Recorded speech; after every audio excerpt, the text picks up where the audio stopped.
안녕하십니까. 황태순TV의 황태순. 김현광입니다. 네, 오늘 2019년 10월 28일 깊어가는 가을밤, 임자를 제대로 맞는 두 사람이 있습니다. 네. 원래 세 사람입니다. 임자원에게 지금 임자 제일 좀 세게 만난 사람이 이해찬 민주당 대표. 더 센 사람 만난 경우가 지금 유시민 작가. 세 번째 누구?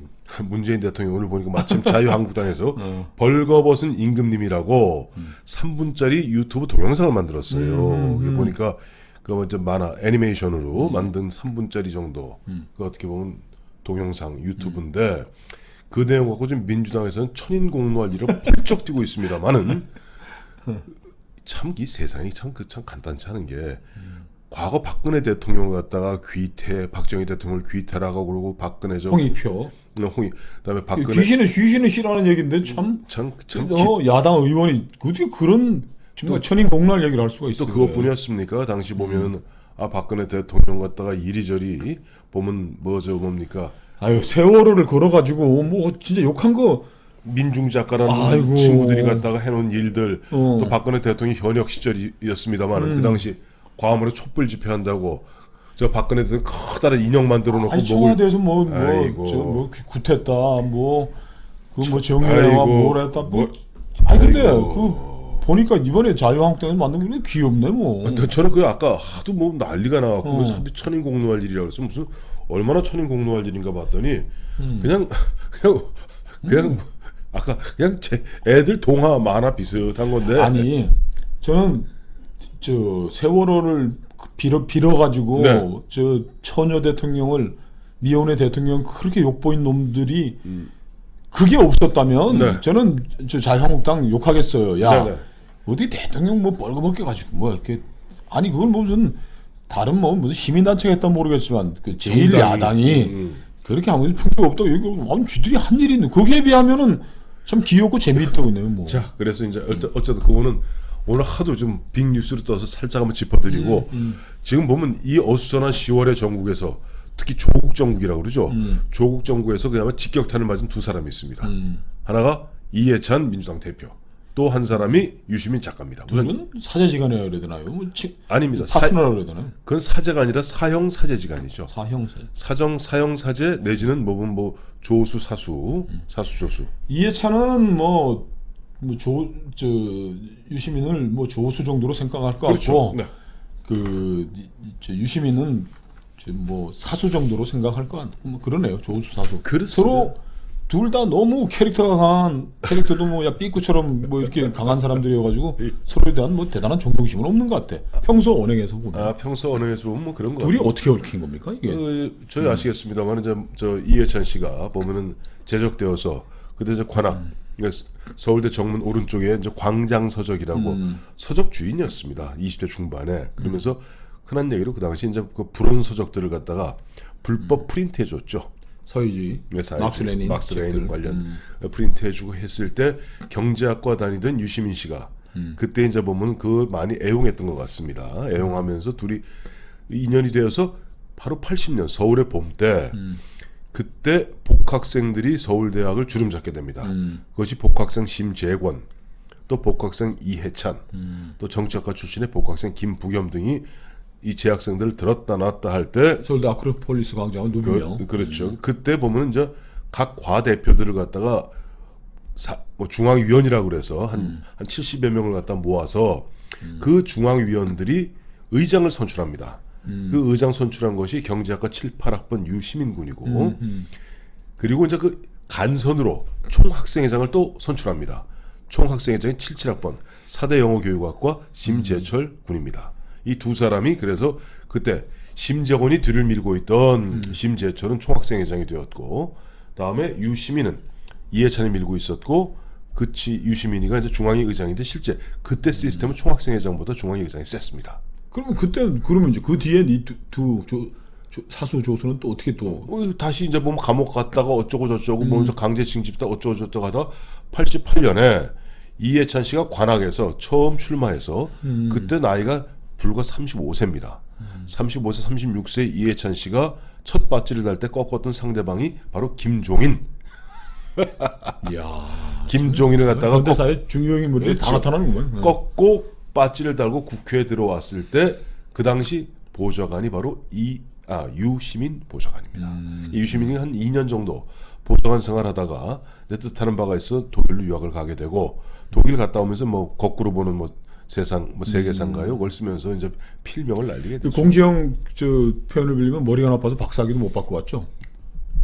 박사학위는 못 받았죠. 박사학위 받았으면 자기 박사라고 다니지. 그렇죠. 박사학위 못 받았습니다. 그러네요. 그리고 이제 두 번째 또 조수 사수하다가 세 번째는 그러면 국무총리와 보건복지 장관으로 맺어지는데 그때는 사실 좀 악연입니다. 왜 악연이냐니까 노무현 대통령은 자기의 정치적 경호실장이었던 유시민. 왜냐니까 자기가 가장 어렵고 힘들던 2002년 대선 당시에 모두가 자기한테 등을 돌렸을 때 딱 현역 의원 중에서는 자기를 지켜주었던 것이 천정배였고요. 정무특보. 그다음에 외곽에서 자기를 도와주었던 것이 유시민입니다. 유시민이 보면 굉장히 강렬하게 도와줘서 그 유시민을 장관으로 쓰려고 그랬던 거예요. 이제 빠찌를 달고 있었을 때입니다만 2005년 경이죠. 아마? 그러니까 자료를 보니까 총리하고 장관으로 이렇게 엮어졌던 건 뭐 한 달 남짓? 그때 노무현 대통령은 내 유시민을 갖다가 보건복지부 장관을 쓰겠다 했더니 이해찬이 필사적으로 반대합니다. 그러니까 이해찬 머릿속에는 유시민 쟤는 내 국회 보좌관 감이지 장관 감이 아니야라고 생각했을지도 몰라요. 그래서 필사적으로 반대하니까 뭐 다 알려진 사실입니다만 노무현 대통령이 화를 벌컥 내면서 이해찬 총리한테 원래 이해찬하고 굉장히 사이가 좋았거든요. 케미가 그리고 좋았. 책임 총리라는 말이 사실은 이해찬 때문에 생긴 거죠. 그래 케미가 좋았음에도 불구하고 유시민을 보는 눈은 또 달랐네. 달랐죠. 그래서 유시민 총리가 그걸 반대한다면은 총리 취하라. 그럼 내가 직접 발표한다. 내가 춘추관에서 내가 직접 발표하겠다라고 할 정도까지로 했고 마침 그래서 실제 이 유시민 장관과 이해찬 총리가 겹치는 부분은 한 달 남짓. 그렇죠. 그러니까 그때는 사이가 썩 좋지 않았고 노무현 대통령이 이제 돌아가시고 난 다음에 노무현 재단을 만들지 않습니까? 노무현 재단을 만들 때는 주요 멤버가 이해찬, 문재인, 뭐 김두관 이런 양반, 이창복 이런 양반들이 주축이 되었고 그때 실무를 총괄 책임지었던 사람이 누구냐니까 상근적으로 거기서 추진했던 사람 문재인이었고 그 밑에서 사무총장 격으로 일을 챙겼던 사람은 바로 양정철입니다. 그때 유시민은 뭘 했느냐? 그때 유시민은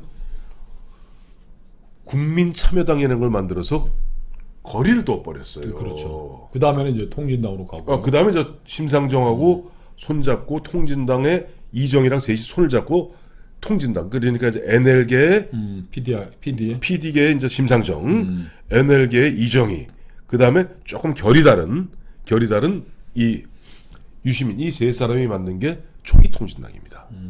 그러니까 그때부터는 굉장히 거리가 멀어서 사실 그러기 때문에 유시민 씨는 2011년 그 무렵에 깨지면서 사실은 계속 곁돌고 8년째 곁돌고 있는 거예요. 그런데 네. 이번에 알릴레오 노무현 재단 이사장이 된 게 네. 그죠. 이해찬 씨가 다시 이제 두 톱으로 결합을 한 거예요. 그죠. 그렇죠. 당의 대표라는 게 집권 여당의 대표인 것이고 하나는 알릴레오라는 게 뭐 노무현 재단의 이제 공식 이제 유튜버입니다. 예. 유튜버니까 네. 이게 그 노무현의 외곽 조직, 네. 그 다음에 문바들 예. 다 뭉쳐가지고 사실은 낙검수를 본받아서 유시민이 이거 덥석 문 것 같아. 내 해보지 않겠냐 할 때 네. 원탁회에서 결정을 했겠죠. 네, 네. 당은 이해찬이가 끌고 네.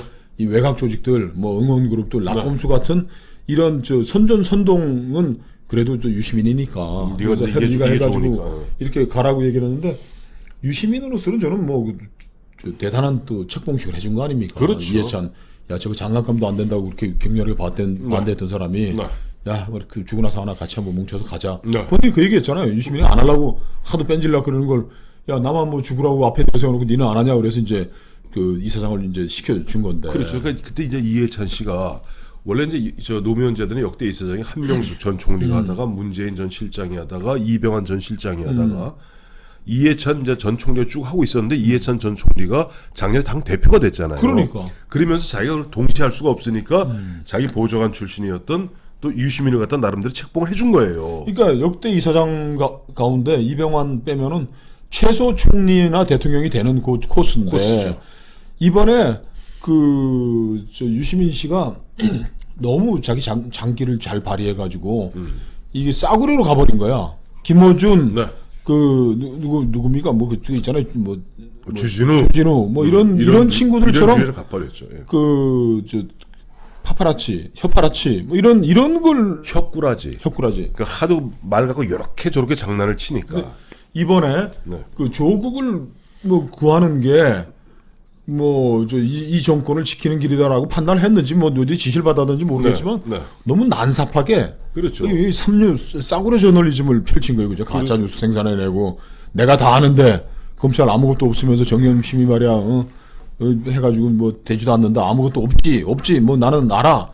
저기 조국 장관 지명되기 전부터 내사해가지고 죽이려고 했어. 그 대목이었던 거예요. 그러니까 뭐 원래 보면 이제 최성해 장관한테, 최성해 총장한테 그림 그려줄게. 총장님 그림 그려드릴게. 또 김경록이 불러갖고 이렇게 저렇게 뭐 쇼하면서 KBS 증거 인멸이 아니잖아, 그거는. 그 증거 보전이잖아. 자기 증거 인멸의 뜻이 없었잖아. 그러면서 이제 KBS 내가 양승동 사장이라면 자기가 보면 자기 힘을 갖다 과시하기 시작한 거예요. 이렇게 이제 흔한 내가 자기 대권 주자인데 대권 후보죠. 지금 현재로서는 뭐 한번 하시죠. 뭐 이재명이 날리고 또 한 번 할까요? 안희정 잡고 안희정 잡고 이재명 날리고 박원순 남았다. 박원순 뭐 해봐야 박원순이 지금 이 정권 하에서 차지하는 비중이라는 건 뭐 네. 뭐 비교가 안 되는 건데 그렇죠. 너무 이 싸구려 저널리즘을 하는 바람에 지금 위기에 직면한 것이죠. 그렇죠. 이제 아까 거기다 보면 안희정 잡고 안희정 잡고 이재명 날리고 그다음에 박원순 남았다. 조국도 끝났다. 김경수 끝났다. 그러니까 이제 남은 건 유시민 이낙연밖에 없는 거야. 자 이런 상태에서 이 본인이 너무 까분 거예요. 그러니까 KBS 윽박 지른 거 아닙니까? 그렇죠. KBS 전체하고 원수를 주지 않았어요? 노무현재단 이사장이야. 최소로 따져도 국무총리급인데 이 자식이 어디다 대고. 거기다 무슨 얘기했어요? 검찰 놓고 검찰이 보면은 사실은 윤석열 총장이 8월 초부터 조국 안 된다고 뭐 얘기를 했고 뭐 면담 신청을 했고 그다음 심지어는 8월 초부터 내사했다 그러니까 대검에서 공식적으로 문제를 제기한 거예요. 그렇죠. 밝혀라. 우리가 그랬잖아. 이 사람은 무슨 자격이냐. 네. 뭐 작가냐. 자기는 또 뭐 기자라고 그러고 뭐 하는데 네. 알고 봤더니 자기 대통령의 위치와 힘으로 네. 지금 휩쓸고 돌아다녔던 거야. 그래서 노무현재단의 이사장 아니에요. 그렇죠. 본인은 이제 10월 29일가 내일이죠. 10월 29일 화요일 날 저녁 6시에 알릴레오를 통해서 그 근거를 밝히겠다. 저는 이 친구가 무슨 얘기인지 다 알고 있습니다. 검사님들 궁금하시죠? 이렇게 얘기할 겁니다. 근거를 밝히라 그러면은 내사에 대한 개념을 갖다 헷갈리게 할 겁니다. 그 특기예요, 얘가. 요소리 특기입니다. 말장난의 특기이기 때문에 내사라는 게 꼭 무슨 영장을 받아야 내사입니까? 관심을 갖는 게 내사일 겁니다라고 얘기할 겁니다. 그래 어떻게 이렇게 잘하죠? 그 친구하고 저 대학교 1학년 때 6개월 동안 기숙사에서 한동에 있었습니다. 그래서 그 친구 저 성정을 잘 알고 있습니다. 이제 그렇게 보면 이제 요소를 떨면서 자기는 위기 탈출을 하려고 들겠으나 그러나 임자 제대로 만난 겁니다. 윤석열이라는 진짜 제대로 된 임자를 만났죠. 이해찬 씨는 지금 뭐 닥치고 감히 뭐 툭 하면 닥쳐. 있어 뭐 이랬는데 지금 내부에서는 뭐 20년 정당 좋아하네. 뭐 이번 총선 다음 총선에 내년 총선에 100석도 안 되겠다고 하니까 이 지금 위치가 흔들리고 있는데 두 오랜 콤비가 이 위기 탈출을 위해서 또 뭐 이제 하나 뭘 좀 해야 될 텐데 이제 유시민은 내일 뭐 요소를 떨려서 뭐 요소를 떨고 이해찬은 해찬하기 어렵겠죠. 이게 어려울 거예요. 왜냐하니까 지금 당장 보니까 초선 의원들이 굉장히 그래도 좀 당찬 초선 의원들이 있어요. 그래서 당장 보더라도 이철희, 그다음에 표창원 두 초선 의원이 불출마 선언하지 않았어요. 근데 그리고 이해찬 지도가 너무 무능했다. 무능했다. 그리고 너무 고통스러웠다. 이 조국 사태 때 도대체 뭐 한 거냐 당 지도부는 뭐 한 거냐 청와대의 그림자에 숨어서 흔한 얘기로 청와대 따까리 노릇 한 것밖에 더 있느냐라고 이철이 표창원이는 그래도 지역구 의원입니다. 지역구 의원은 참 포기하기 쉽지 않은 거예요. 그렇죠. 근데 그런 가운데 보니까 또 당에서도 올고든 소리 하는 사람도 있죠. 3명. 금태섭, 조홍천, 조홍천, 박용진. 이 세 사람들이 당당하게 얘기를 하고 있습니다. 이 초선 세 명이 또 당당하게 얘기를 하고 있으면서 공수처도 그게 뭐 말이 되는 소리. 말이 되는 소리를 해라라고 얘기하면서 민생으로 돌아가야지. 민생 그 박용진 같은 사람도 보면 굉장히 용기 있는 얘기를 하고 있어요. 그러니까 또 이른바 저 문파 쪽에서는 이 박용진, 그다음에 조홍천, 그다음에 금태섭은 저격하겠다, 자객 공천을 내리겠다, 뭐 이런 식으로 하는데 안 나온다는데 뭘 또 자객 공천? 아니 그건 안 나오는 건 이철희 표창원이고 예. 이 지역구 세우 자객 공천에서 되나요? 그런데 분위기는 아까도 우리 저 김영호 씨가 말씀하신 대로 지금 보면 민주당 의원들이 다 떤다는 거예요. 저희가 예전에 말씀드렸잖아요. 경선에서 문파 동원하겠다. 문파들이 전체 차지하는 비중이 한 30% 되니까 이거 가만히 있으면은 경선에서 문파들한테 칼을 맞을 거고 또 거기에서 잘못 들러리 섰다가는 본선에서 국민들한테 냉혹한 심판을 받을 거고. 하여튼 이해찬 유시민의 마지막 콤비 플레이인 것 같은데 네. 재밌게 봐야 되겠습니다. 재밌게 봐야죠. 재밌게 봐야 되는데 유시민 그리고 이해찬 임자만다. 거기다 특히 이해찬 뒤에는요.